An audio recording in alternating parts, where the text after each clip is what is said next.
So, these days, or better said, this year, I've been looking into a lot of polyglot content on YouTube, on Google, wherever actually, to try to find the best methods of learning a language, as I've learned my fair share of languages myself.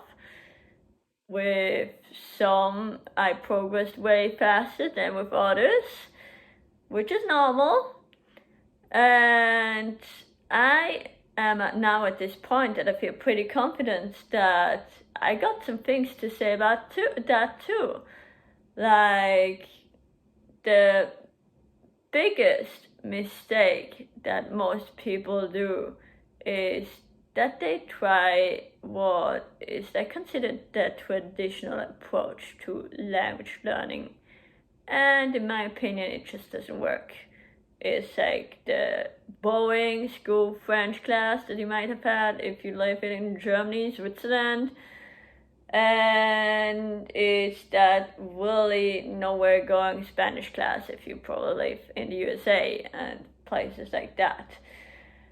And what they do is they're gonna give you huge lists of like words to remember and huge lists of grammar, especially about conjugating verbs, and basically testing you on whether you can conjugate those verbs properly, and reading through a text and having to answer the questions to it, which is going to be at the exam. So you maybe just going to end up studying how the sentence is built, how you can pick out like some key words in that sentence, and being able to just copy the part of the text where there's the answer to the question without even understanding what the question was or what the answer meant, but you know that's the right answer just based on the grammar that you had to go through.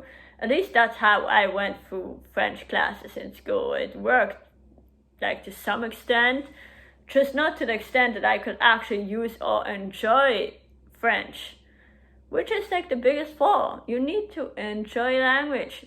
You want to learn a language actually to enjoy that language. You want to learn to understand a movie maybe without subtitles in some targeted language, like some animes if you love Japan, or you want to talk to this cute like foreigner that now joined your class, or whatever it is that motivates you. You want to actually study a language usually because you think it's interesting, so you should use that to your advantage and keep the things interesting that first drew you to that language. So why I think that verb conjugation doesn't work is not because it's not important to some extent to be able to conjugate a verb, but because if you're gonna need it, you're gonna learn how to do it.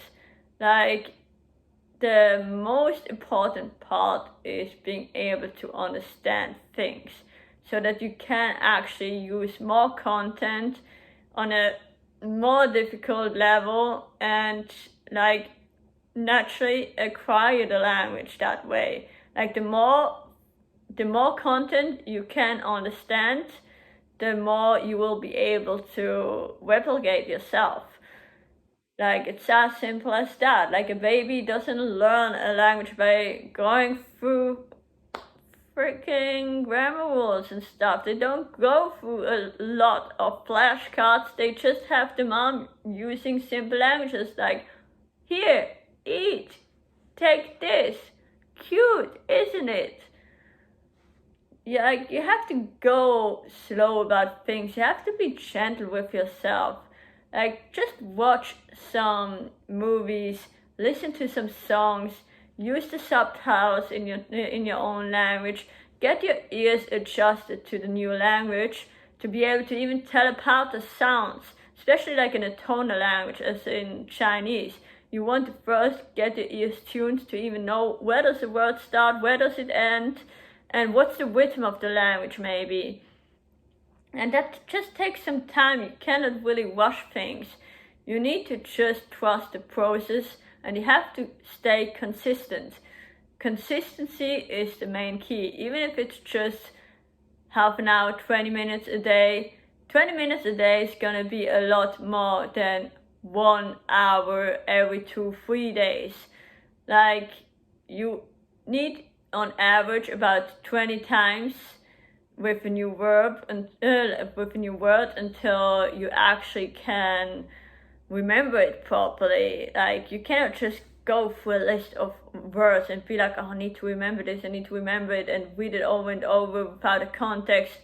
You need to encounter it in different situations, maybe through different movies, different songs, different texts, until with the time you will be like, hey, I actually saw that one before, or I heard that one before, and oh yeah, in that context it might mean this or that. And maybe you cannot even find the perfect translation into your mother tongue, but you recognize what the meaning of the whole sentence together is, which is the most important thing. We need languages to understand and like share messages. Like, that's the main point of a language. So as long as you can succeed with that, you reach your goal, basically. That's why I'm not in favor of trying too hard to learn how to conjugate verbs, because even if you use the infinite form all the time, you're gonna be able to share your message, and after some time, you're gonna be like, oh, actually, if I use me, it always has this ending. If it's like an AR verb or whatever, like in a Latin language, there's like AR, ER, whatever verbs, and you're gonna recognize some normal concepts in that language that repeat themselves after time. And yeah, there's gonna be exceptions, but again, you gotta pick up on that naturally. So yeah, only after you already get adjusted to a language and you get that general feeling, I would like suggest to get a language partner or a teacher involved, and don't use that person to just go through texts that you can easily just work through by yourself and get like an answer book or whatever, if you're even into that kind of studying. But really try to talk. If you're like really afraid of doing that for the first time, try to talk to yourself. Get up in the morning, like even if it's just 2-3 minutes, just be like, I get off the bed, I go into the kitchen, I make myself a coffee, I drink the coffee.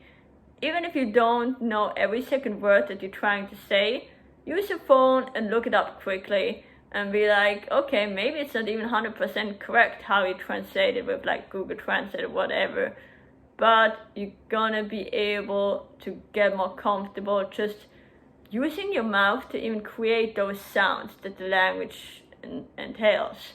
Like, you need to train the muscles of your tongue and your mouth too.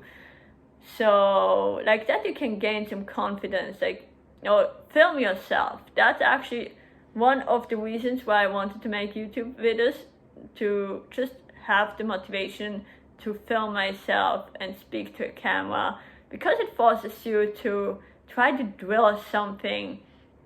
Like, you have this idea that you want to share, and then you hit the like record button and you're like, oh no, I know how to say that better, and then you like stop the video and go back and you like maybe look up something again, and then you hit the record button again and you're like, okay, that time actually it sounded right, at least to my ears. Maybe some native speaker could still like correct me, but like you start to feel proud of yourself because you're like, oh, you tried it several times and now you actually can already feel there's like an improvement. And if you see yourself on video, you can tell more easily where your flaws are. Like, even if I speak English, I watch my videos and I'm like, oh damn, I say a lot, like the word like.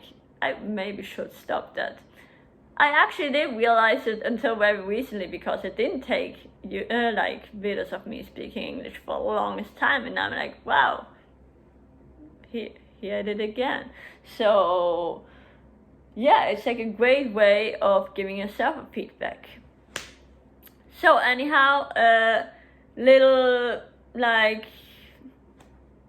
preview to what I'm planning on next. I did already pick my next goal, and in about a month or something like that, I'm gonna show you how I actually learn the languages that I'm trying to learn, like a step by step. I'm still gonna need some time to create the content, but stay tuned for that. And yeah, hit the like, and thanks for watching. Beijo, kisses.